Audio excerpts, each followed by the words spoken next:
솔로몬이 성전을 완성하고서 거기 언약궤를 지성소에 두게 됩니다. 1절부터 11절까지 내용이죠.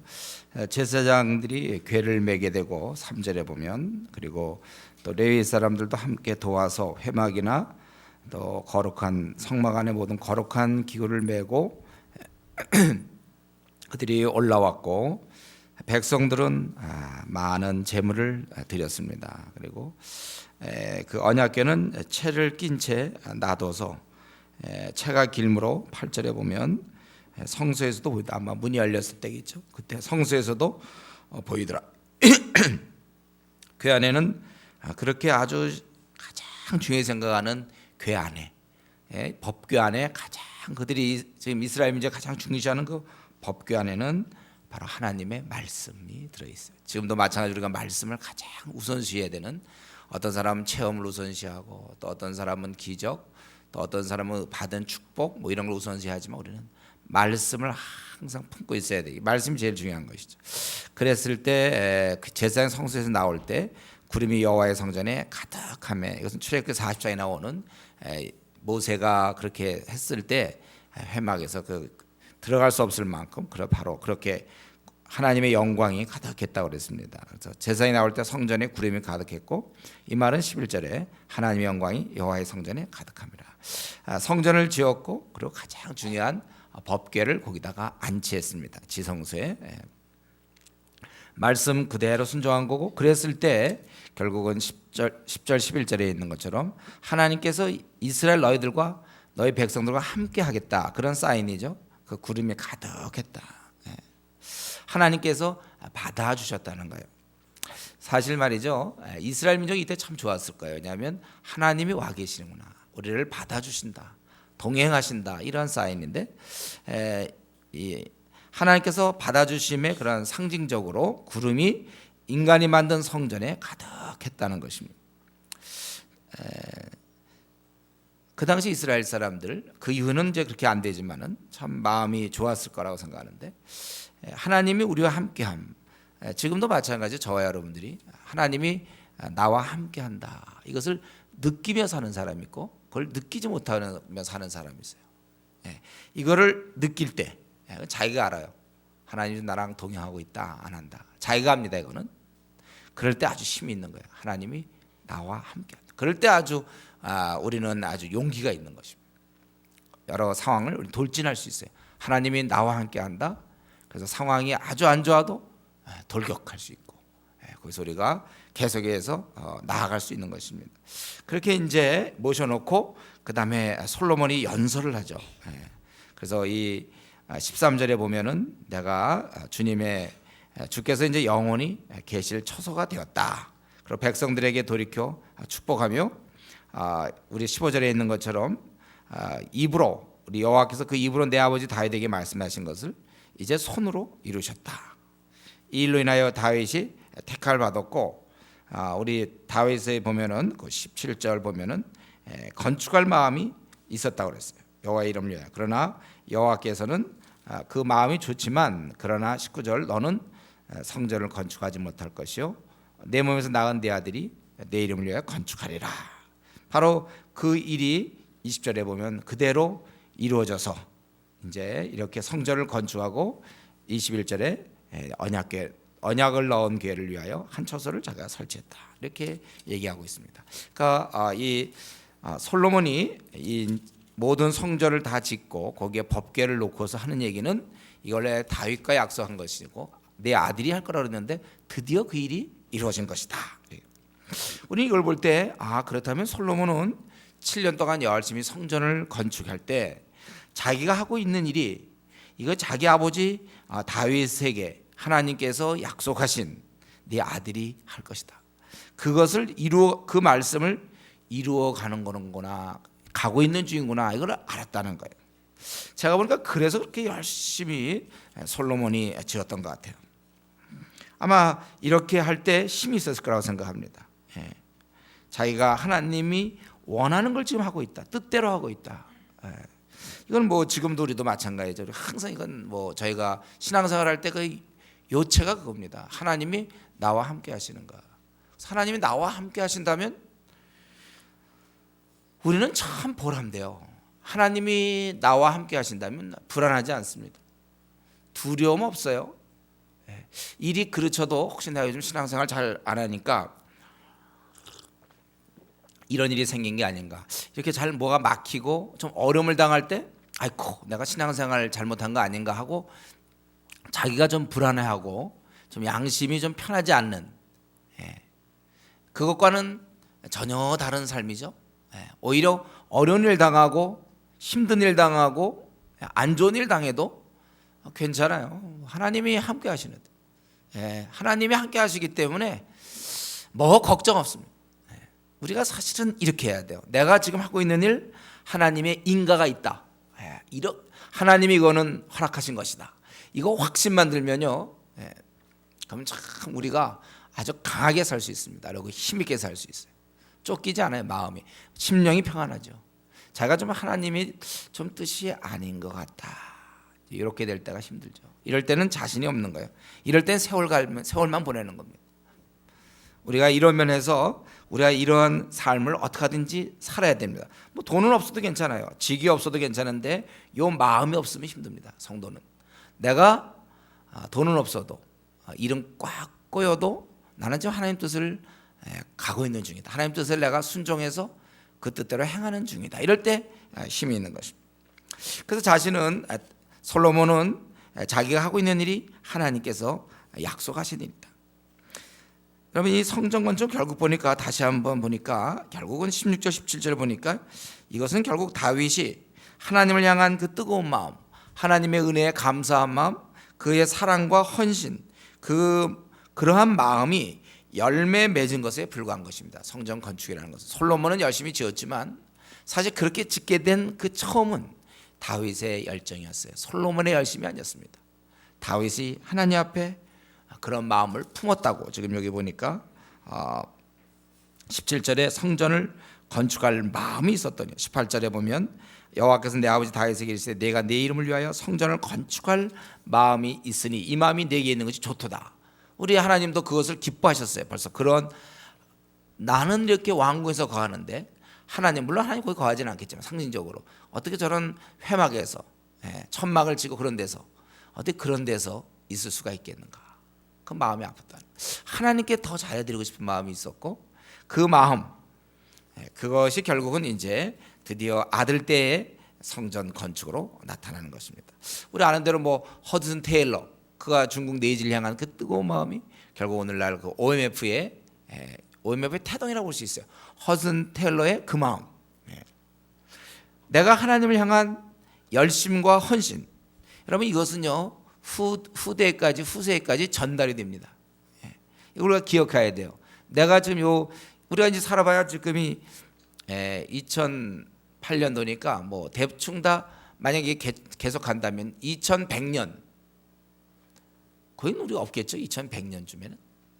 그럼 2101년부터 이제 태어난 애들이라든가, 그때 아마 이제 좀 뭐 어린된 사람들이 결국은 뭘 생각하냐면, 신앙 생각할 때 이제 우리 쭉 믿음의 선배들을 쭉 루터도 생각할 수 있고, 허든 테일러도 생각할 수 있고, 칼빈도 생각할 수 있고, 뭐 쭉 생각할 때 이제 우리를 생각할 수 있어야 돼.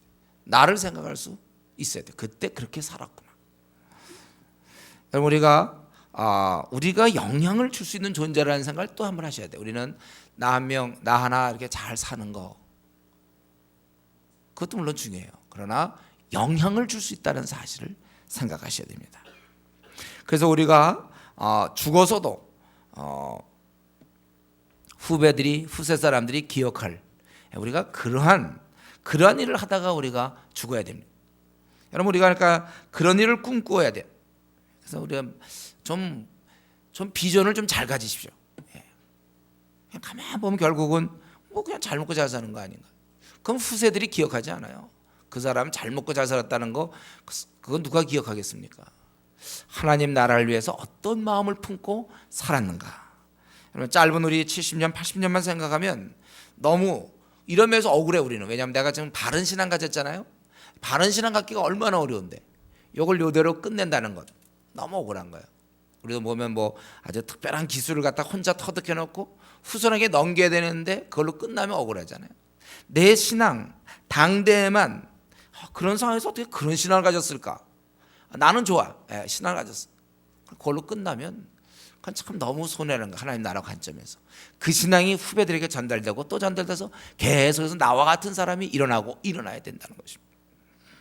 여러분, 그래서 우리가 내가 뭐 한 70년 더 한 80년 살다가 죽은 거, 그래서 사는 날 동안 잘 살다가 죽어야지. 그거는 너무 억울하다는 거예요. 우리는 이런 면에서 후세들에게 영향을 줄 수 있는 그런 꿈을 꾸려면 그렇게 꿈을 꾸세요. 이제 그러고서 그가 백성들에게 그렇게 좀 연설한 뒤에 22절부터 무려 53절까지 그가 기도하고 있어요. 53절까지 쭉. 그래서 그가 하늘을 향해 손을 폈다고 그랬죠. 22절에 이 손을 펴고, 그것은 54절에 있는 것처럼 솔로몬이 무릎을 꿇고 손을 펴서 하늘 향해 이 기도와 간구로 여호와께 아뢰기를 마치고 여호와 제단 앞에서 일어나, 이렇게 되어 있으니까 그 장면을 생각해 보세요. 많은 백성들 앞에서 회중과 마주 서서 어떻게 했냐면은 무릎을 꿇고 손을 들고 하늘을 바라보면서 하늘을 향하여 손을 펴고 기도한 것입니다. 최고의 왕인데, 최고의 권세자인데, 더 높은 사람이 없는데 그가 이러한 행동을 통하여 하늘에 더 높은 자가 있음을 얘기하고 있는 것이죠. 그래서 그가 기도할 때 뭐라고 했습니까? 하나님은 언약을 지키시고 은혜를 베푸시는 분입니다. 이제 25절에 있는 것처럼 주의 종 내 아버지 다윗에게 말씀하신 것처럼 우리가 네가 만약에 내 앞에서 그렇게 다윗이 행한 것처럼 하면, 이제 네 그렇게 행하기만 하면 계속해서 그것을 지켜주시겠다. 이것을 지켜달라고 얘기하고 확실히 해달라고 얘기하고 있습니다. 그리고 어떻게 이러한 성전에 하나님께서 어떻게 계시겠느냐? 하늘과 하늘들의 하늘이라도 주를 용납하지 못하겠거든. 27절에 어떻게 이룩이 계시겠느냐? 그러나 종과 이스라엘 백성이 만약에 이곳을 향하여 기도를 한다면 그 기도를 들어주십시오. 그래서 29절에 주께서 전에 말씀하시기를 내 이름이 거기 있으라 하신 곳에 이 성전을 향하여 주의 눈이 주야로 보시오며 주의 종이 이곳을 향하여 비는 기도를 들으시옵소서. 30절 주의 종과 주의 백성 이스라엘이 이곳을 향하여 기도할 때 주는 그 간구함을 들으시되 주께서 계신 곳 하늘에서 들으시고 들으시사 사하여 주옵소서. 그러니까 솔로몬이 지금 기도한 내용은 뭐냐면, 여기서 우리가 이곳을 바라보고 기도할 때는 들어달라, 그거예요. 그걸 들어달라. 약속한 대로 그 위가 계속될 수 있게 하시고 그 나라가 계속돼야 되고, 그리고 우리가 기도할 때 비록 이게 하나님이 계신 건 아니지만 이것을 향하여 기도할 때 들어달라. 그러고 나서 31절부터 53절까지 7가지의 경우를 기도하고 있습니다. 첫 번째가 만일 어떤 사람이 그 이웃에게 범죄함으로, 범죄했어요. 그랬더니 너 하나님 앞에 맹세해라. 그래서 맹세 시킴을 받고 그가 와서 이 성전 주의 제단 앞에서 맹세하거든. 근데 그가 거짓말일 수도 있어요. 그럴 때는 그가 만약에 악한 자라면 그 행위대로 그 멀리에 돌리시고, 만약에 공의로운 자면 그렇게 해달라, 그렇게 갚아달라, 이렇게 했어요. 두 번째는 이스라엘, 이거는 한 개인의 얘기인데, 두 번째는 이제 주의 백성 이스라엘 국가가 전쟁에서 적국한테 패했다는 거예요. 그러면 그때 돌아와서 우리가 기도하며 간구하거든 우리를 사하해 주시고 이 땅으로 돌아오게 해주시옵소서. 아마 포로로 잡혀갔든지 어쨌든 그렇게 해달라는 거예요. 세 번째는 가뭄이 들었어요. 이건 실제적인 문제죠. 그 당시에는 비가 안 오는 게 제일 큰 문제. 비가 없어서 주께 벌을 받을 때, 또 이때 우리가 찬양하고 기도하며 주의 이름을 찬양하고 그들의 죄에서 떠나거든 우리에게 죄를 사하시고 또 마땅히 할 선할 길을 가르쳐 주시며 주의 땅에 비를 내리시옵소서, 그렇게 얘기를 했습니다. 그리고 네 번째는 뭡니까? 이 땅에 기근, 전염병, 곡식 시드름, 깐뿌기, 또 메뚜기와 황충, 또 적국이 와서 에워쌈, 하여튼 무슨 재앙, 여기 보면 그냥 너무 많아, 이런 게 무슨 재앙, 혹은 무슨 질병 이런 거 있으면 이때 한 사람이나 혹은 온 백성 이스라엘이 간구하면 39절 하늘에서 들으시고 사하시며 마음을 하시는 주께서 행히 대언하사 갚으시옵소서. 그러면 우리는 이 땅에서 항상 주를 경외하겠습니다. 이렇게 네 번째 케이스는 하여튼 무슨 재앙이든 무슨 질병이 있어서 간구하면 들어달라 그렇게 얘기했습니다. 근데 여기서 보면요 38절이 좀 독특하죠. 여기 보면 한 사람이나 이렇게 돼 있어. 한 사람이나 이런 일이 있을 때 어떤 그런 상황을 깨달은 한 사람, 야 우리가 이거 큰 죄를 졌구나 그렇게 깨달은 한 사람이 이런 상황을 보고 하나님께 기도한다면 그럴 때 하나님 들어달라고 그렇게 얘기했습니다. 여러분 우리가 이 하나님께 한 사람이 기도하는 게 이처럼 중요한 거예요. 이건 왜 우리한테 위로가 되냐면요 앞으로 이 시대는 더욱 타락할 거 아닙니까? 우리 이제 이 시대는요 더욱 세속화되는 거예요. 갈수록 이 시대는요 말세를 향해 가기 때문에 제가 늘 얘기했습니다. 이 시대의 더러움과 아주 세속적인 건 고쳐지지 않는다고 그래서 더 악할 뿐이에요. 성도 관리는 뭡니까? 그걸 어떻게 하든지 멈추게 해보려고 노력할 뿐이에요. 그러나 이 악은 그렇지 않아요. 그래서 이 시대는 더욱 타락하고 세속화되고 그리고 문제는 그 세속화된 것이 힘이 강해서 교회 안에 침투한다는 거예요. 그래서 같은 신앙인인데 같은 집사인데 그 안의 행동은 너무나 세상적이에요. 이럴 때 우리가 낙심됩니다. 앞으로 우리 그리스도인다운 그리스도인을 여러분 점점 만나기 힘들 줄 알아야 돼요. 여러분. 이제는 좀처럼 좀 성도 같은 성도 우리가 잘 못 만날 겁니다. 이거 제가 예언할 수 있어요. 우리 한국교회 추세가 그렇습니다. 그나마도 있는 그 성도들 중에 많은 사람이 다 세상 생각하고 있어요. 세상 사람과 딱 놓고 비교해 볼 때 별로 차이가 안 나. 다들 돈에 대한 욕심과 세상의 허영, 세상에 원하는 거, 자기 원하는 거, 자기를 점점 부인하기 어려운 시대가 됐습니다. 점점 불륜에 빠지고 점점 악하고 음란하고 속이고 여러분 이럴 때 한 사람이 기도하는 것 우리만이라도 깨어있으면 되는 거예요. 우리만이라도 기도하면 됩니다. 하나님 앞에서는 다수결이 아니에요. 한 명이 중요합니다. 한 명 깨달은 한 명. 어쩌면 정말 우리나라도 점점 그리스도인이 줄어들어서 점점 줄어들지 몰라요. 신앙 좋은 친구 정말 찾아보기 힘들어요. 우리는 그런 상황을 보고 너무 낙심할 수 있어요. 뭐 교회 목사가 어떻게 되고 집사가 어떻게 장로가 어떻게 되고 뭐 이런 얘기들 이제는 우리 이제 별로 그렇게 놀라지도 않아요. 이제는 워낙 요즘 그렇게 돼 있어요. 다만 우리 이럴 때 낙심할 것이 아니에요. 이러다가 앞으로 어떻게 될 것인가. 우리는 낙심할 게 아니라 기도해야 됩니다. 여기 보면 한 사람이나 혹은 주의 온 이 백성이 깨달았을 때 각각 자기 마음의 재앙을 깨닫고 이 성전을 향하여 손을 펴고 무슨 기도나 무슨 간구를 하거든 하나님이 들어주십시오. 그리고 다섯 번째, 지금 7가지를 기도하는데 지금 다섯 번째가 뭡니까? 먼 지방에서 온 이방인 41절에 보면 주의 크신 이름과 능력을 소문 듣고서 이 성전을 향하여 기도하거든 그때는 주께서 들으시고 그 이방인이 주께 부르짖는 대로 이루사 땅의 만민이 주의 이름을 알고 주의 백성 이스라엘처럼 경외하게 하시며 또 내가 건축한 이 성전을 주의 이름으로 일컫는 줄을 알게 하옵소서. 즉 그 이방인들조차도 소문을 듣고 이쪽을 향해 기도하면 그걸 들어주셔서 땅의 만민이 하나님을 경외하게 해달라는 것입니다. 여러분 우리 이 구절을 볼 때 얼마나 충격을 받습니까? 충격적이잖아 이렇게. 아니 그 당시에 솔로몬의 머릿속에 이런 생각을 갖고 있었다는 거예요. 솔로몬의 머릿속에 이런 생각이 들었다는 거예요.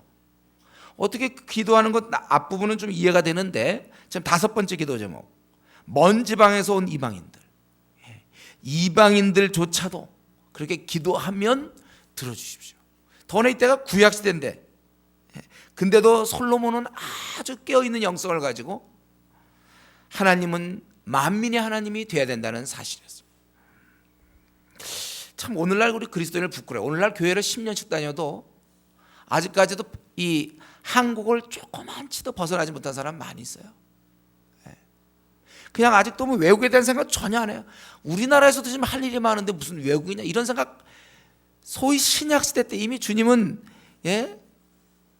온 천하에 모든 족속으로 제자를 삼으라고 얘기를 하신 지가 벌써 2000년 전에 말씀하셨는데 근데 아직도 교회를 5년 다니고 10년 다녔는데도 분명히 예루살렘과 온 유대와 사마리아와 땅 끝까지 와 함께. 그런데도 불구하고 나는 저 외국에 관심이 없는데, 목사님 저는 뭐 선교에 관심이 없습니다. 네.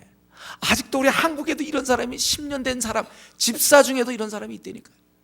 그에 비하면 주님이 오시기 전에, 주님이 그런 말씀 하시기도 전에, 그 오래전에 이 솔로몬의 머릿속에 말이죠, 그분이 43절에 이방인이 주께 부르신 대로 이루사 땅의 만민이 주의 이름을 알고 주의 백성 이스라엘처럼 경외하게 하시오며. 아주 충격적인 사건이죠. 야, 이런 생각을 갖고 있었구나. 참 이렇게 정말 깨어있는, 아주 영적으로 민감한 우리 그러한 솔로몬의 모습을 볼 수 있습니다. 우리는 항상 우리가 하나님 섬길 때 우리 하나님은 좁은 하나님이 아니라는 거예요. 대상을 전혀 잘못 봤어요. 우리 하나님은 열방의 모든 만국의 하나님이 되어야 되는 거예요. 우리는 그런 하나님을 섬기는 것을 우리가 기억해야 됩니다. 그냥 여기서 그냥 직장 다니고 여기서 돈 벌어서 그저 여기서 살다가 여기서 주님 섬기다가 죽으면 된다고 애당초 그런 생각을 하고 있는 우리 자신의 그런 부족한 모습을 좀 안타까이 생각해야 됩니다.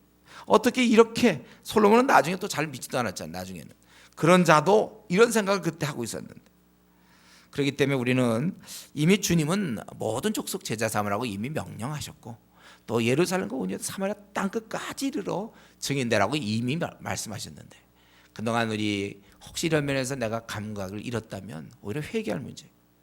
주님 그렇게 말씀하셨는데 내가 그런 데 관심이 없다는 것은 나의 그런 나태함이라고 볼 수 있는 거 아닙니까? 우리가 항상 교회가 결국 교회가 무엇인가 하나님을 위해 하려고 할 때, 우리가 뭔가 하나님 나라 확장을 위해서 계획을 세울 때, 우리가 경외하는 하나님은 이 땅의 모든 자들이 모든 자에게 경외함을 받아야 될 하나님을 기억하고 우리가 계획을 세우고 우리가 이를 추진해야 되는 것입니다. 이거와 좀 얘기가 되지만 우리가 이전에 차이나 640 같은 거 하는 거, 이런 걸 안 하면 그건 너무나 우리는 재미가 없다는 거야. 교회 일이. 아니 이런 것도 안 하고 우리가 개척교회니까 한 요 정도 하는 거지. 조그만 우리 가서 벌써 수많은 나라 우리가 하고 있는 거예요. 사실 지금 많이 양보하고 그냥 어쩔 수 없는 최선하는 거예요. 교회요. 근데 우리 교회는 너무 선교 지향적이다 이런 얘기도 제가 들어요. 뭐가 너무 선교 지향적입니까? 자기 생각이 그렇다는 거예요. 그러니까 저는 그런 사람 꼭 물어보고 싶어요. 성경 보고 있는가? 성경에서 그렇게 얘기하고 있는데 우리는 우리가 기도하는 내용도 맞죠. 여러분 우리 자기가 기도하는 내용을 살펴보세요. 우리가 어릴 때, 신앙이 어릴 때 아직 내 문제, 그저 나 먹고 사는 문제 이런 얘기 좀 기도하겠지만, 이제 어느 정도 3년 교회 다녔고 5년 다녔으면 이제는 내 문제는 그만두세요. 내가 남이 인정하든 남이 인정하지 않든 내가 왕따를 당하든 말든 좀 내 문제는 이제 그만 놔두시고 이제 그만 건드리세요. 내 문제는요. 이제 인류를 향해서 60억을 향해서 좀 그들의 문제를 이제는 건드릴 때가 됐어요. 밤낮 내 문제, 내 상황, 내 앞길 원래 있는 건데요. 우리는 그런 건 그냥 기본적으로 해 나가면서 우리가 수많은 일을 해야지. 그래서 내 문제 푸는 것이 내가 예수님 믿는 이유입니까? 우리가 이런 면에서 좀 더 우리의 기도의 범위를 넓혀야 되겠어요. 저는 아주 우리 41절부터 43절 보면서 참 우리 솔로몬이 정말 이렇게 성전을 건축할 만하구나. 하나님을 제대로 알고 있는 거예요.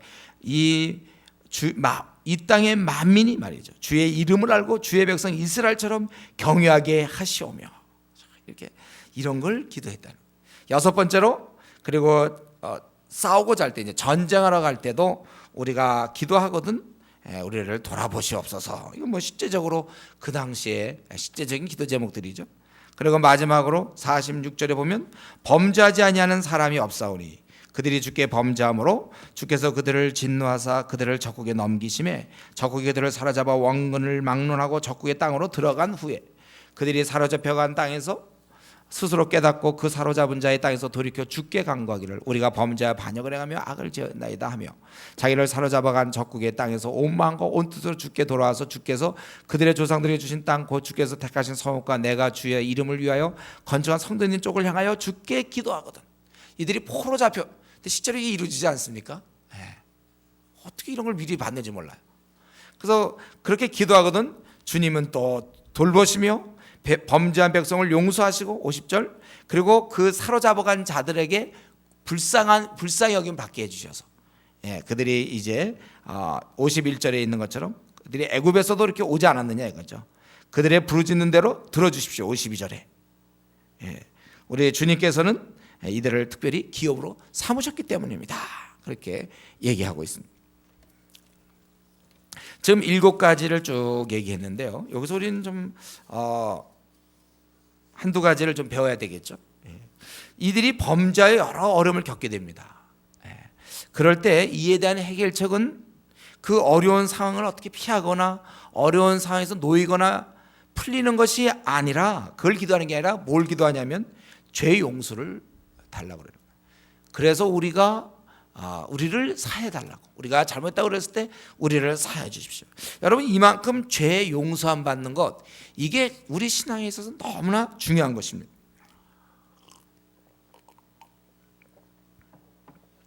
신앙에서는요 언제나 우리 하나님께 회개하여서 깨끗함을 받는 것, 용서함을 받는 것 이게 언제나 우리의 출발점이 돼야 돼요. 우리가 하루 종일 일하고 나서 피곤하면 자고 나면 이제 그 다음날 아침에 새 힘을 얻지 않습니까? 다시 하루를 살아갈 힘이 있어요. 하룻밤에 여러분 못 자보세요. 얼마나 피곤한데. 그 다음날 지금도 막 조는 사람이 있는지 몰라요. 어젯밤에 늦게 잤거나 아침. 여러분 이게 우리가 이 잠이라는 걸 자줘야 그 다음 한번 자고 나면 그 다음 날은 이제 또 힘을 얻잖아요. 이런 것처럼 죄 용서함을 받는다는 건 전적으로 내가 다시 뛸 수 있는 그게 되는 거예요. 모든 면에서 내가 실패했어도 좋은데 다시 움직일 수 있는 원동력이 되는 것입니다. 이게 바로 죄 용서함을 받는 거예요. 우리가 하나님께 혹시 범죄한 것이 있습니까? 그래서 그것 때문에 일이 엉망으로 꼬여간다면 오직 우리가 할 일은 하나님 앞에서 죄를 자백하는 거예요. 자기가 과거에 자꾸 잘못한 거 곱씹지 마세요. 자꾸 내가 그걸 딱 끊어버려서 그걸 자꾸 합리화시키려고 그러다 보면 하나님께 지금 회개를 해야 되는데도 자기가 그동안 잘못한 행동을 그러면 인정해야 되잖아요. 그러니까 그게 싫거든. 자존심이 있으니까. 회개해야 될 타이밍인데 회개 안 해요. 회개가 그래서 생각보다는 참 어려운 거예요. 하나님 앞에서 우리가 오직 할 일 하나는 죄를 자백하고 용서를 구하는 것입니다. 회개야말로 나를 원래대로 회복시키는 아주 최선의 아주 베스트 웨이예요. 최고의 방법이에요. 회개 참 아름다운 것입니다. 눈물 아름다운 거예요. 여러분 언제 웁니까? 저는 이런 말씀하죠. 제가 우리가 신앙생활 할 때 좀 자주 자기의 가련한 모습, 자기의 고집스러운 모습, 자기의 그런 어리석음 때문에 자주 울어야 돼. 내가 왜 그렇게 했는가? 자꾸 그렇게 울어야 돼요. 눈물. 이게 우리를 살리는 거예요. 여기 보니까 다 보면은 이렇게 용서를 먼저 구하는 거예요. 항상. 그럴 때 하나님 들어달라고 그렇게 얘기했습니다. 그리고 특별히 여기 솔로몬의 기도 중에서 그 맨 마지막 기도한 거 있잖아요. 거기 46절에 범죄하지 아니하는 사람이 없사오니. 그래서 이렇게 하면 적국에 우리가 넘겨갈 것이고 그래서 그가 포로된 가운데서 기도하면 들어달라. 7번째 마지막 그 기도 제목. 이걸 볼 때 저는 이 솔로몬의 그 영적 통찰력이 얼마나 대단한지 알 것 같아요. 그 지혜로움과 하나님 정말 지혜를 주셔서 뭐 누가 애기 자르고 이럴 때 말고 여기서 확 드러나는 것 같아요. 영적 그게 그 지혜와 영적 깨어 있음이 결합돼 가지고 그 우리 인간의 범죄하지 않는 사람이 없다 이거를 딱 아니까 앞으로 이것들이 이러다가 범죄해서 포로 잡혀갈 수도 있겠다. 성경을 통해서 그거 알았겠죠. 이런 것들을. 그러니까 그거에 대한 대비 마지막 순간 나라를 다 잃고 포로 갔을 때 그것을 내다보고 그걸 내다볼 수 있는 게 그게 가능한 이유는 바로 죄인들이라는 거. 범죄하지 아니하는 사람이 없으니. 참 이게 보니까 이 솔로몬의 신앙의 최고봉에 이때가 솔로몬이 신앙이 가장 좋을 때 최정상에 도달했을 때 이 솔로몬의 지혜와 이 영적 통찰력이 이게 같이 가니까 그러니까 앞을 탁 내다보고 이게 얼마나 보기 좋은지 몰라 이런 말 하는 것이 얼마나 그 귀한지 모르겠어요. 그리고 나중에 그 다음에 솔로몬이 타락한 다음에 이런 얘기 하나도 없어요. 그때 솔로몬이 타락한 이유는 더 이상 이런 식의 어떤 아주 그 분별력과 깨우침, 미래를 보는 그 시각들, 이런 건 다 사라지는 거예요. 그가 하나님을 온전히 순전하게 섬길 때 하나님이 주신 지혜와 영적 통찰로 미래를 바라보는 거예요. 꿈을 꿀 수 있어요. 여러분, 우리가 신앙생활 지금 최정상입니까? 지금이? 여러분, 이때 계획을 세워야 돼요. 이때 미래를 바라볼 수 있어요. 신앙이 좋을 때 미래를 받아봐요. 자기 신앙은 이미 다 떨어졌는데 옛날 과거 때 가졌던 뭐 꿈, 비전 되지도 않습니다. 그거는 괜히 자기도 힘들어. 그런 건 내가 그때 뭐가 될 것을 결심했지, 지금 돼보려고 하세요. 해보세요. 힘도 하나도 없어요. 되지도 않고. 자기 신앙이 이렇게 쫙 올라갔을 때, 저는 솔로몬의 이 7번째, 아까 거의 먼 지방에서 온 그 이방인 요거 때도 제가 아주 놀랐고, 그 다음에 요 부분, 범죄하지 아니하는 사람이 없사오니, 이걸 그렇다면 계산해 보니까 잡혀가겠거든. 실제로 이렇게 됐어요. 그러니까 그들을 위해서, 그때 나중에 이제 이 구절 보고 얼마나 많이 위로를 받았겠습니까? 그리고 정말 기도했을 거 아닙니까? 그 깨어있을 때 다 했던 것들이 결국은 아주 빛나는 거예요. 참 요거 넘어가기 너무 아까워요. 부분은 이런 성경 구절은 가끔씩 나오는 거예요. 이런 건, 이런 구절이 나오다니 얼마나 이게 지금 밝습니까? 멀리 내다보고 있잖아요. 이거는 그의 신앙이 지금 최고봉에 올라가 있으니까 멀리 내다보는 거예요. 지혜와 영적 통찰력의 결합. 많은 사람이 위로를 할 수 있고 유익을, 이런 구절 때문에 훗날 바벨론이나 뭐 아시리아 갔을 때도 얼마나 그 이스라엘 백성들이 힘을 얻었겠어요. 지금도 우리도 마찬가지죠. 다 망했다고 생각될 때, 내 인생이 완전히 망했다고 생각될 때, 그때 하나님께 나아갈 수 있다는, 우리는 그런 소망을 가져요. 오직 하면 그 쫓겨가지고 나라 망하고 포로로 잡혀가겠어요. 그러나 범죄하는 영혼이, 범죄하지 않는 사람이 없사오니, 우리는 이런 구절을 보면 다시 한번 힘을 얻고, 현재 내가 지금 최악입니까? 내 일생 중에 지금까지 내가 신앙생활한 중에 제일 밑바닥입니까? 더 밑바닥에 될 가능성이 있습니까? 그래도 소망을 갖는 거죠. 그래도 하나님께 나가면 하나님 나를 받아주시네, 하나님 나를 받아주시네, 내가 형편없이 살았습니다, 그럼 나를 받아주십니다. 다시금 나가는 이런, 여러분, 이 영적 통찰력, 이거는 참 너무나 얻기 어려운 거예요. 이것은 신앙이 깊어질수록 심화되는 것입니다. 우리가 평생 영적 통찰력을 잘 유지할 수 있도록 우리가 하나님과 동행을 놓치지 마세요. 쉽게 그저 하나님을 턱 멀리 해버리고, 그래도 괜찮았냐, 대충 신앙생활 해버리고, 열심도 안 내고, 첫사랑 다 잃어버리고 괜찮은 것 같지만 대신 우리 잃는 게 참 많아요. 그중에 하나가 이런 영적 통찰력, 앞날에 대한 40년 남은 생, 50년 남은 생에 대한 이 앞으로 이런 비전 같은 거. 그러니까 우리가 이 시력이 좋아야 되지 않습니까? 이 시력이 나쁘면 저 같은 경우 이제 시력이 많이 약해지니까, 특히 밤 같은 때 운전할 때는요 얼마나 힘든지 몰라요. 운전할 때 참 조심해서, 밤 운전 같은 거 시력이 안 좋으니까. 시력을 끝까지 유지할 수 있으면 얼마나 좋겠어요. 시력을 계속 유지하는 거죠. 마찬가지로 그러면 우리가 뭐 안전해요. 우리 시력이 계속 되면 이게 어두워지니까 넘어질 수 있고. 그런데 여러분, 한번 어쩌다가 신앙 최고봉, 내 신앙이 지금 최고봉입니까? 지금 그때 깨달은 비전과 그런 영적 통찰력들을 지금 원래 지금까지 계속 유지할 수 있어야 돼요.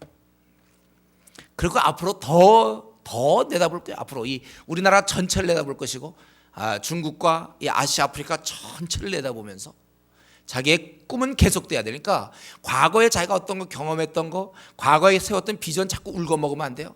왜냐하면 계속 발전하거든요. 계속 멀리 내다볼 수 있어요.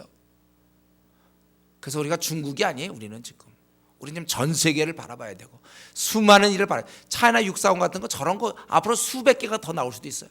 또 새로운 프로젝트가 나와야 되고, 계속해서 우리 생각해야 됩니다. 계속해서 나가야 돼요. 바라봐야 돼. 앞으로 이제 이 말세를 앞둔 이 전 세계 인류를 어떻게 할 것인가, 성도들 신앙 떨어져 있는데 이거 어떻게 일으킬 것인가, 우리가 이러한 점에 이 눈을 열어야 된단 말이죠. 지금 신앙생활 열심히 하고 있습니까? 감사하세요. 하나님께서 계속해서 주실 겁니다. 여러분, 계속해서 통찰력. 그래서 제가 늘 얘기하잖아요. 이런 통찰력 속에서도 통찰력 가운데서 배우자 선택하라고 그랬죠. 내 신앙이 최고봉일 때 배우자를 선택하는 게 가장 지혜로운 거예요. 내 신앙이 최고봉일 때 직장 선택하는 게 가장 좋은 것이고, 내 신앙이 아주 좋을 때 사업 계획을 세우는 게 좋은 거예요. 멀리 내다보고 하나님 관점에서 내다보기 때문에 그래요. 어쨌든 우리가 이 분별력, 하나님 좀 주신 이 분별력들 여러분 놓치면 안 돼요. 이 하나님 주신 분별력을 계속 유지하셔야 돼요. 여기서 보면 솔로몬이 이런 분별력을 가지고 그 다음에 그 타락만 안 했으면 아마 잠언이 아니라 또 그냥 많은 것들이 나왔을지 몰라요. 예. 참 이걸로 끝내는 게 너무 아까워 이 솔로몬. 그 다음에 우리가 이제 9장 10장 11장 되면 벌써 죽어버려 솔로몬. 예. 그 다음에 뭐 특별히 한 게 없어. 그 다음에 좀 뭐 스바양 왔을 때 뭐 마친 거 뭐 이런 거 뭐 알려준 거 이거 별로 그 다음에 내세울 게 없는데, 이런 통찰력이잖아요. 이건 정말 멋있는 거예요. 우리가 그런 걸 가져야 돼요. 돈은 못 가져도 이런 건 가져야죠. 통찰력. 이제 우리 한 사람 한 사람이 다 빛났으면 좋겠어요, 여러분들. 대화를 딱 해보면 그냥 쫙쫙 그냥 통찰력 깊은 세계 멀리 내다보고 그냥 쫙쫙 얘기하면 얼마나 좋겠습니까? 우리가 그렇게 좀 하나님 내 신앙의 최고봉을 허락하시고 계속해서 허락하셔서 이 한 시대를 위해서, 다음 세대를 위해서 한번 꿈을 꾸고 계획을 세우게 해주십시오. 우리 이런 기도 제목을 가져야 될 것 같아요. 기도 제목이 자꾸 이렇게 업 안 되면 안 되는 거예요. 자꾸 이렇게 업돼야 되는 거예요. 계속해서. 예? 자꾸 바뀌어야 되고. 우리 그렇게 살아야 돼요. 그 옛날과 똑같아. 2년 전이나 3년 전 비전이 똑같아 버려. 물론 비전이 일찍 그러면서 우리 바뀌면 안 되겠지만, 그러나 계속해서 아주 구체화되고 더 명료화되고 더 확실하게 되고 더 커나가야 되고. 우리가 이러한 통찰력, 우리가 이것을 솔로몬을 통해서 배울 수 있는 것입니다. 그리고 이렇게 아주 최고도로 올라간 다음에 그 다음에 이제 54절부터 마지막 전 61절까지는 솔로몬이 이스라엘 백성을 향해서 이제 축복하고 있습니다. 그리고 하나님이 축복하지만 또 역시 기도나 비슷해요. 하나님을 찬송하자. 그들에게 축복하면서 56절에 찬송. 우리에게 태평함을 주셨고 모든 역사를 다 이루어졌다. 우리 조상들과 함께 하신 것처럼 우리와 함께 하시고 우리가 하나님 말씀을 지키게 되기를 원하며, 또 60절 우리를 돌아봐서 세상 만민이 오직 하나님만 알게 되기를 원합니다. 이제 보면은 축복도 하고 사실 그런 것을 또 소망하는 거예요. 백성들에게 우리가 그렇게 되기를 원하는 것이죠. 그래서 우리 조상들과 함께 하신 것처럼 우리와 함께 달라. 57절에 또 58절에 우리가 하나님 말씀을 잘 지키기를 원하며 또 우리를 잘 돌봐서 세상 만민이 오직 하나님만 알게 되기를 원합니다. 60절에 이렇게 얘기했어요. 그런즉 61절 너희의 마음을 우리 하나님 여호와께 온전히 바쳐 완전하게 하여 오늘과 같이 그의 법도를 행하며 그의 계명을 지킬지어다. 그래서 여기 보니까 모든 것은 다 하나님께서 하시는 거고 우리는 잘 하나님을 따라가는 것입니다. 순종을 전제로 많은 축복이 이루어지는 거예요. 그래서 우리 25절에도 내 자손이 자기 길을 삼고서 네가 내 앞에서 행한 것 같이 내 앞에서 행하기만 하면, 이렇게 하기만 하면 들어주시겠다. 약속하시는 거예요. 하나님과 우리 인간관계는 언제나 순종하느냐 아니면 대드느냐 이거죠. 순종하느냐 하지 않느냐의 문제입니다.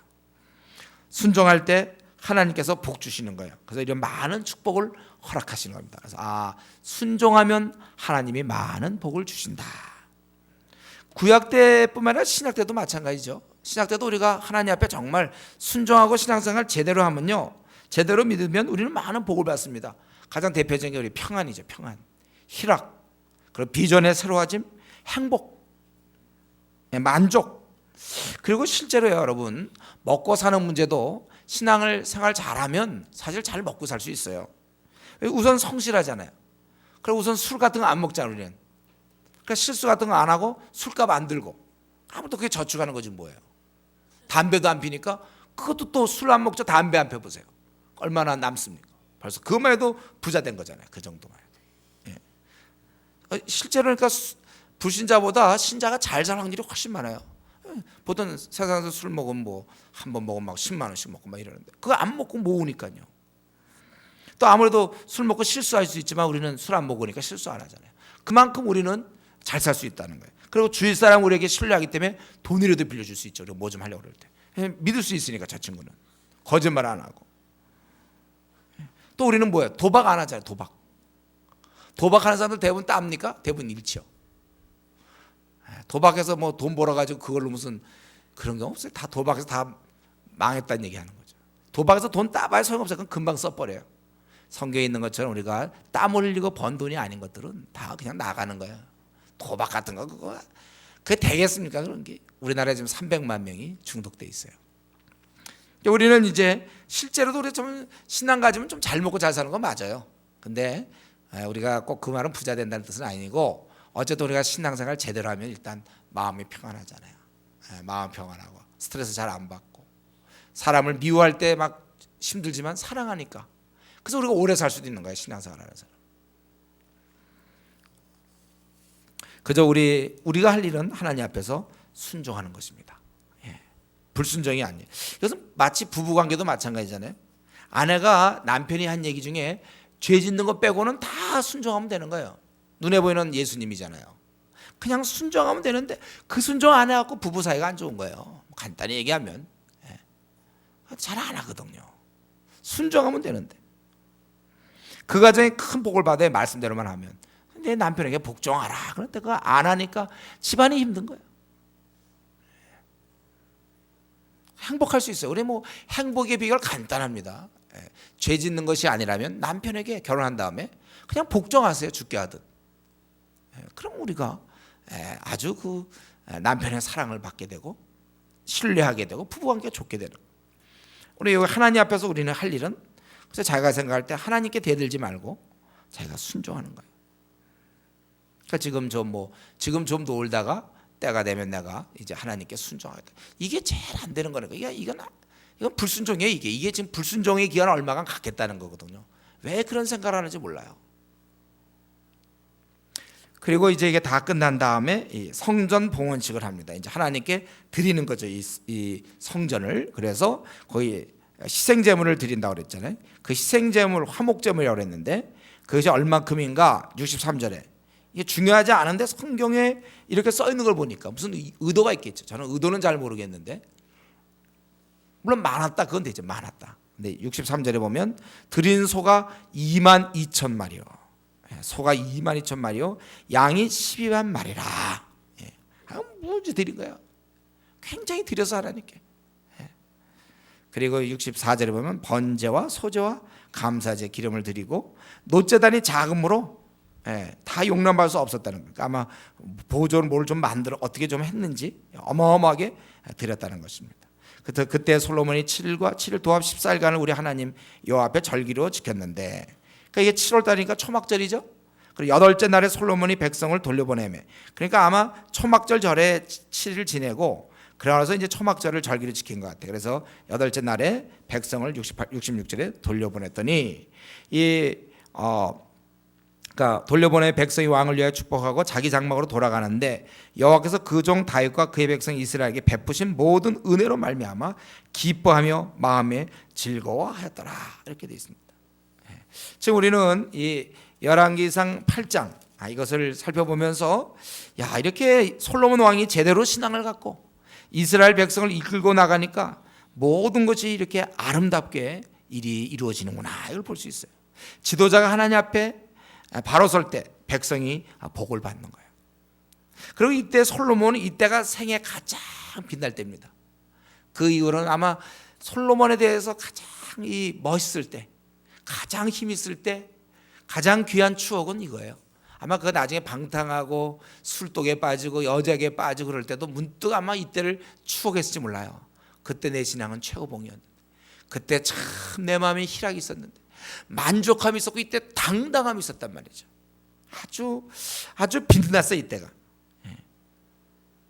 바로 섰을 때. 저는 이 솔로몬의 모습 바로 오늘날 우리가 이 시대의 지도자 아닙니까? 우리가 사실은 바로 설 때 내가 바로 설 때 우리 가족들 혹은 내 직장의 주위 사람들 혹은 학교 학생들의 경우 학교 학생들 또는 교회 모든 사람들이 이때 내가 가장 바로 서 있을 때 모든 사람이 복을 받는 거예요. 제대로 서 있어야 돼요. 그리고 우리가 살 때는 어떤 삶을 우리가 어차피 살아가요. 이제 누구나 다 똑같이 이 중에 예외 없이 2008년 우리가 지금 반년을 보냈습니다. 누구나 똑같이 반년을 보냈어요. 앞으로 또 반년도 보낼 거고 2009년도 보낼 거고 세월은 똑같이 보내는데 그 질, 삶의 질에 있어서는 차이나요. 저는 참으로 원하는 것은 우리가 이렇게 살았으면 좋겠어요. 이렇게 당당하고 빛나는 요 솔로몬의 요런 게 계속 만약에 죽을 때까지 이어진다면 어쩌면 다윗을 뛰어넘을 수도 있을지 몰라요. 근데 그만 이럴 때 빛났고 그 다음부터 내리막길이었죠. 저는 그러고 싶어요. 참 저와 여러분 모두가 다 이렇게 좀 당당한 거 있잖아요. 당당한 거. 제가 원래 사람을 볼 때 좋아하는 게 이거예요. 당당함. 그러니까 힘있음, 당당함. 저는 이게 참 좋아요. 그가 무슨 뭐 뛰어난 재능이 있다든가 돈 많고 이런 것보다 이 어떤 마음에서 오는 어떤 그 무시할 수 없는 권위, 힘있음, 다 그게 있어야 돼요. 근데 솔로몬이 정말 요때 요 모습 그대로 유지하고 삶을 유지했다면 얼마나 아름다웠겠습니까? 요거 잠깐이었고 그 다음부터는 순전히 내리막길이었어요. 아마 예배는 드렸을 거예요. 그도 아마 똑같이 뭐 제사는 뭐 늘 항상 1년에 3차례 뭐 절기 지켰을 거고. 그러나 그 이후로의 그 절기는 그가 지냈던 제사는 이때와는 전혀 다른 차원, 전혀 다른 차원이에요. 대신 그는 세상의 것은 마음에 얻었죠. 품었죠. 얻었지만은 이때 이런 당당함은 다 잃어버렸어요. 그 꿈과 비전에 막 불태우던 그러한 모습. 사실 우리가 이렇게 살아야 돼요. 한번 여러분 자기를 돌아보세요. 내 생에 이런 적이 언제였는가? 그때 나 불타오를 때 그게 지금까지 유지되고 있는가? 아니면 지금입니까? 지금 가장 막 불타오릅니까? 그렇다면 감사하세요. 우리 계속 불타오를 것이고 이때 이 솔로몬이 제대로 쓰니까 이 당시 이스라엘 백성들이 다 복이 되는 거예요. 결국 우리 한 사람이 지도자의 역할. 우리는 오늘날 우리가 이제 우리가 오늘날 지도자죠. 어쨌든 내 한 사람의 숨으로 내 가족이 복받고 내 주위 사람들이 복받는 거예요. 회사 동료들이 복을 받게 되는 겁니다. 내가 제대로 서 있어야 돼. 이게 교회에서도 마찬가지예요. 나 한 명의 조장, 내가 제대로 서 있을 때 다른 많은 조장들이 도움을 받는 거고, 목사가 도움을 받는 거고, 또 우리 뭐 조원들이 도움을 받는 거고, 조장인 내가 잘못 서 있을 때 그때는 참 힘없는 거, 초라한 것입니다. 우리가 끝까지 이걸 좀 유지해야 돼요. 어떡하지? 나는 제대로 선 모습으로 이왕의 생을 살 때 최고봉으로 어차피 나는 최고로 가겠다. 이렇게. 우리는 오늘 본문이 주로 솔로몬 왕의 기도라고 볼 수 있는데 그는 기도할 때 하나님께 들어달라고 이 기도를 들어달라고 간구하게 되고 응답해달라고 그랬습니다. 그럴 때 하나님 실제로 들어주시는 거예요. 근데 오늘날은 어떻습니까? 구약시대보다 더욱더 이미 약속이 있어요. 우리가 기도하면 그 당시에 성전이 있어 성전을 향해서 기도하면 하나님이 들어주셨지만 지금 우리는 예수의 이름으로 우리가 기도하면 우리 하나님이 들어주시는 것입니다. 그럼 이것을 우리가 참으로 믿습니까? 이거 제가 보면 이 말을 믿는지 정말 내가 입 밖에 한번 낸 건 반드시 응답이 있다. 그래서 나의 아무리 큰 문제, 이건 도저히 나로서는 풀 수 없는 큰 문제라도 내가 입 밖에 낸 이상 하나님의 책임이다. 이걸 정말 믿는지 안 믿는지 그거는 그 사람이 기도 시간에 얼마만큼 내고 있는가를 보면 알 수 있어요. 정말 그가 기도를 얼마만큼 하고 있는가. 정말 이걸 믿는다면 머리가 돌아가는 사람들은 내가 입 밖에 내면 들어주시는데 당연히 머리가 돌아가는 사람은 기도 시간을 낼 수밖에 없어요. 자꾸 기도할 수밖에 없어요. 세상의 모든 문제 기도할 수밖에 없다는 거예요. 그런데 나는 내가 기도하면 주님이 들어주십니다. 그렇게 하고 실제 기도를 보면 별로 아주 빈약한 기도하는 사람도 있어요. 빈약한 기도. 그런 경우는 사실은 안 믿는 거예요. 내가 기도해도 되고 기도 안 해도 된다. 내 삶은 그냥 유지된다 이거예요. 참으로 우리가 주님이 하신 말씀을 어린아이같이 곧대로 받아들이고 그걸 믿는 자라면 우리는 기도 시간에 남보다 훨씬 더 많은 열정을 드릴 것이고 기도 시간에 더 많은 투자를 하게. 이게 진짜 투자거든요. 하나님 우리에게 많은 복을 주시기 원하지만 단 약속이 있죠. 기도하면 들어주시는 거예요. 그래서 우리 솔로몬이 최고의 영적 통찰력을 가지고 얘기하기를 뭡니까? 31절에 맹세하거든, 33절에 간구하거든, 35절에 기도하며 떠나거든, 38절에 간구하거든, 42절에 기도하거든, 44절에 기도하거든, 48절에 기도하거든. 이렇게 기도하면 들어주시겠다. 이게 하나님의 약속이죠. 그래서 일단은 기도를 해야 되는 거예요. 왜 내 삶은 이렇게 힘이 없고 초라합니까? 질문하고 싶어요. 기도합니까? 자기 앞날 놓고 정말 기도했습니까? 자기 일은 여러 문제 놓고 기도합니까? 왜 우왕좌왕하고 왜 방황하고 왜 그렇습니까? 기도하면 들어주시는 거예요. 모든 문제 우리가 기도해야 되는 거죠. 우리가 사실 지금까지 교회를 이렇게 다니고 나름대로 신앙생활을 했는데 정말 그래서 결과적으로 그래서 오늘 지금 현재 최근에 내 모습을 살펴볼 때 나는 정말 갈수록 뜨겁게 기도하는 것. 이게 제가 원하는 우리 성도들의 모습이에요. 참으로 정말 내가 지금 신앙생활 해오고 있다면 갈수록 이 기도 생활이 길어져야 되는 거예요. 정말 기도하는 모습을 주위 사람이 봐야 돼. 저 사람은 정말 기도 용사다. 정말 저 사람은 기도하는 사람이구나. 이런 소리를 들어야죠. 우리가 이제 한 3년 교회 다녔으면 지금쯤 이제 그런 소리를 슬슬 듣기 시작했대. 정말 쟤는 기도하는구나. 기도하는 사람 맞구나.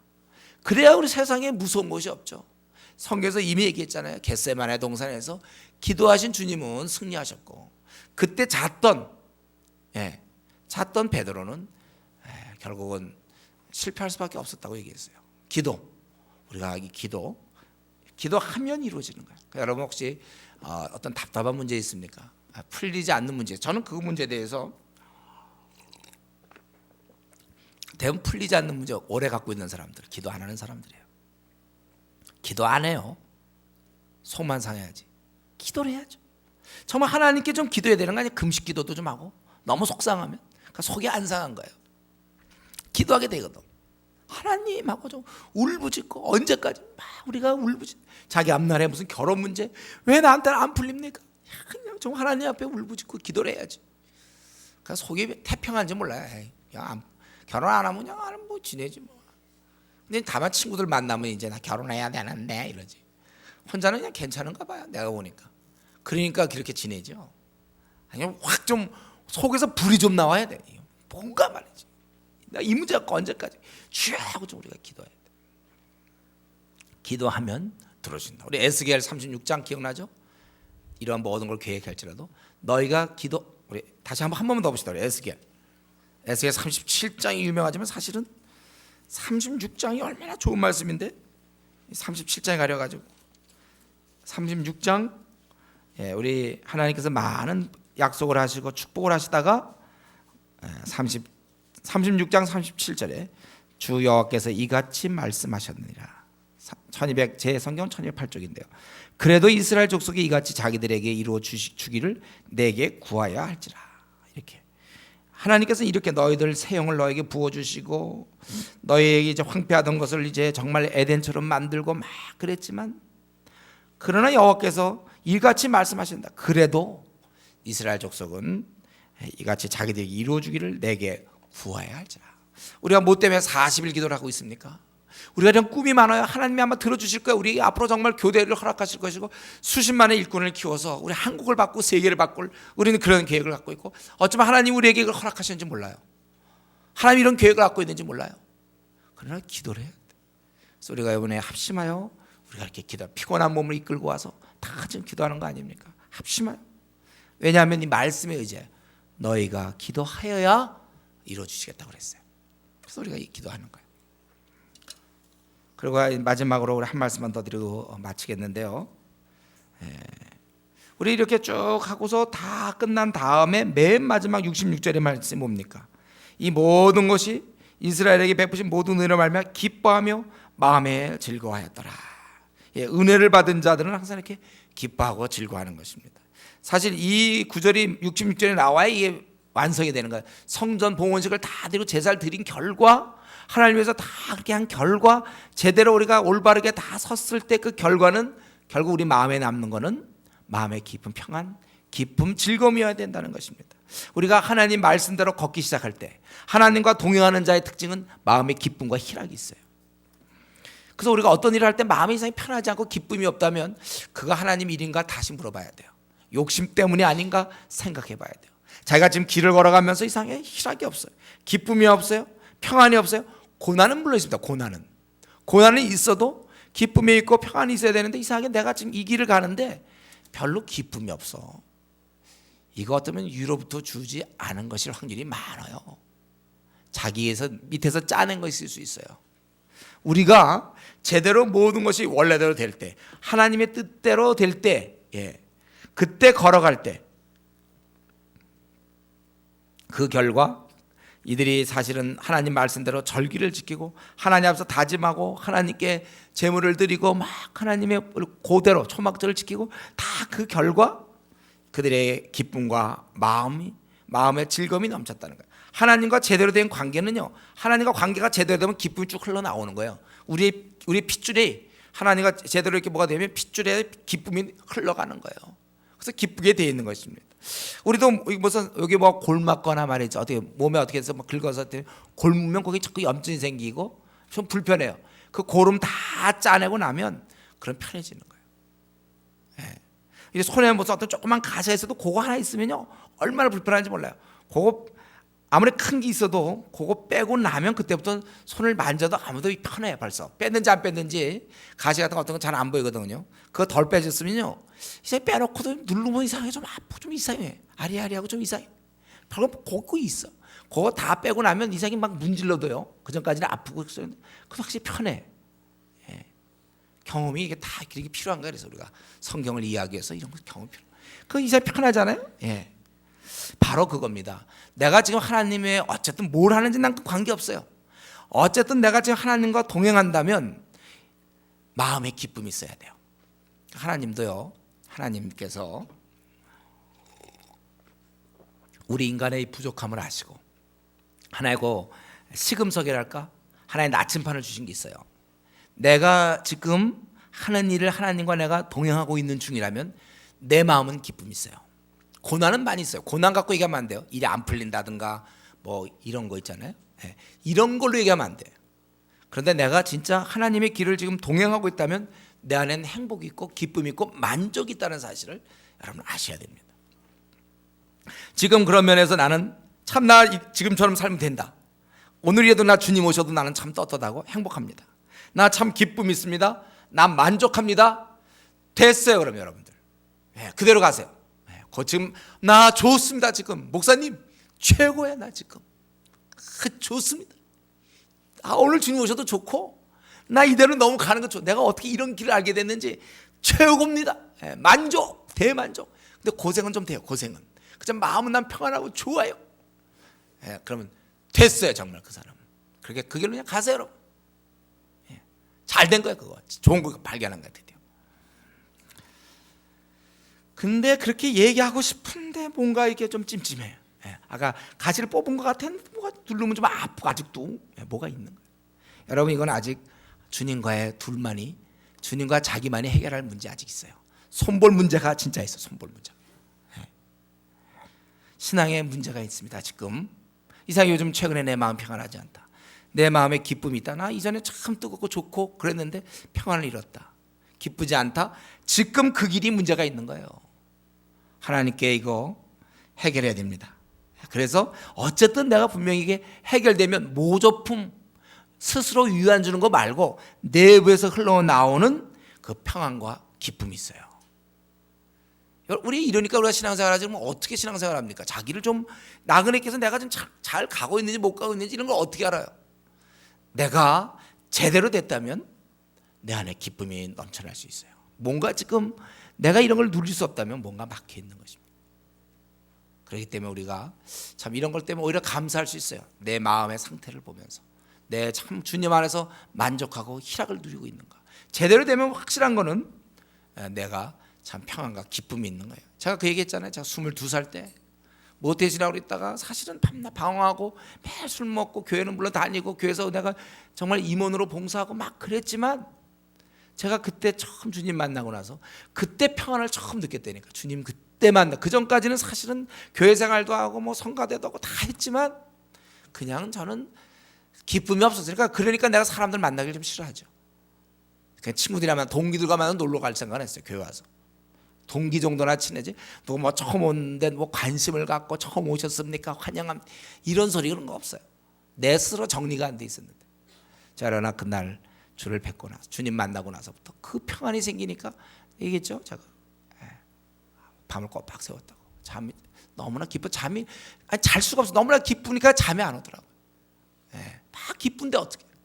그러니까 찬양을 밤새도록 찬양하며 그 평안이 살 지금까지 계속되고 있어요. 이 평안. 우리에게 있어서 이 신앙생활, 우리 이 시간에 다시 한번 주님 나에게 이 깊은 평안이 나에게 진짜 있습니까? 주님 나는 어쩌다가 나는 지금 사실은 이러한 기쁨을 잃었습니다. 첫사랑을 내가 잃어버렸습니다. 기쁨을 잃었습니다. 주님 내가 오늘 이 밤에 내 막힌 것들을 기원합니다. 다시 회복시켜 주시옵소서. 주여 주시옵소서. 나에게 이 기쁨과 평안을 주셔서 남은 생활 기쁘게 살다가 주님 만나게 해주십시오. 그렇게 기도할 수 있는 여러분 되기를 바랍니다. 이 시간에 한번 같이 오늘 말씀 생각하면서 어떤 말씀이든지 우리 같이 한번 통성으로 기도하겠습니다.